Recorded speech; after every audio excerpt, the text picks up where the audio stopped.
Pak Arief Hidayat mengatakan bahwa presiden juga merupakan kepala negara. Nah, tetapi di dalam pandangan Pak Arief Hidayat juga tersirat maupun tersurat bahwa peran presiden sebagai kepala pemerintah masih mungkin untuk dihadirkan di dalam Mahkamah Konstitusi.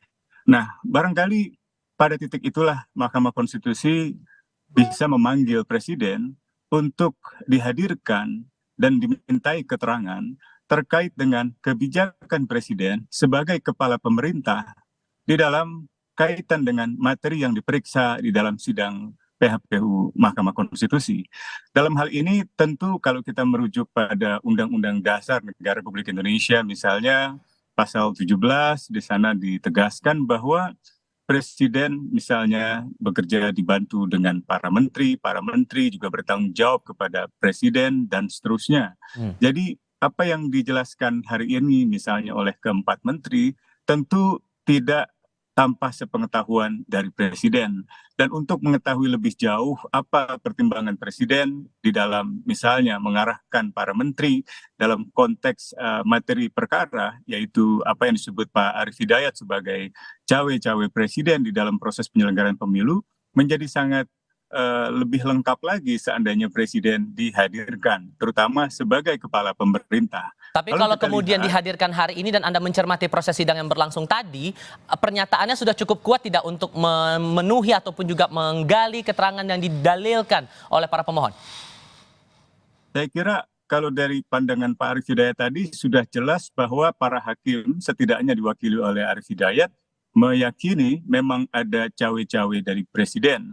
Apalagi kalau kita lihat keterangan-keterangan ahli pada 2 hari lalu misalnya gitu. Itu juga sangat menjabarkan dengan jelas duduk permasalahan cawe-cawe presiden di dalam mempengaruhi proses penyelenggaraan pemilu sehingga menguntungkan putra sulungnya yaitu Gibran Rakabuming Raka. Masalah ini juga yang kemarin kami sampaikan di dalam surat terkait dengan catatan resmi dari Komite HAM PBB, Perserikatan Bangsa-Bangsa, dalam sidang-sidang yang berlangsung di bulan Maret yang menyimpulkan keprihatinan mereka terhadap dugaan korupsi dan tindakan mempengaruhi proses penyelenggaraan pemilu yang tidak semestinya dilakukan oleh presiden terkait dengan pencalonan putranya setelah putusan Mahkamah Konstitusi nomor 90 tahun 2023 dan diikuti dengan putusan KPU. Pelaksanaan pemilihan presiden tahun 2024 mendapat sorotan dunia internasional. Bahkan, Komite HAM PBB meragukan kredibilitas Pilpres 2024 terkait adanya campur tangan dari Presiden Jokowi dalam pemenangan Gibran. Karena itu, Koalisi Masyarakat Sipil mendatangi Mahkamah Konstitusi untuk memanggil Presiden Jokowi dan para pejabat lainnya. Permintaan itu disampaikan melalui surat yang ditandatangani oleh para tokoh hukum, akademisi dan aktivis HAM. Para tokoh yang tergabung dalam Koalisi Masyarakat Sipil untuk Demokrasi dan Anti Korupsi ini, antara lain Busro Mukodas, Usman Hamid, Denny Indrayana, Ferry Amsari, Danang Widoyoko, Saud Situmorang, Abraham Samad dan sejumlah tokoh organisasi. Mereka berharap Jokowi dan para pembantunya juga dipanggil dalam sidang sengketa pemilu di Mahkamah Konstitusi.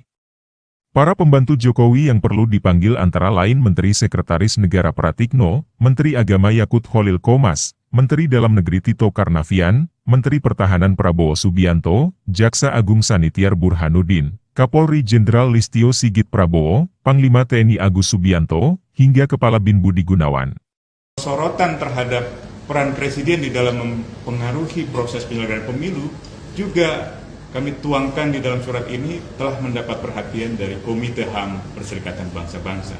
Komite HAM PBB ini adalah komite yang didirikan berdasarkan perjanjian internasional tentang hak-hak sipil dan politik.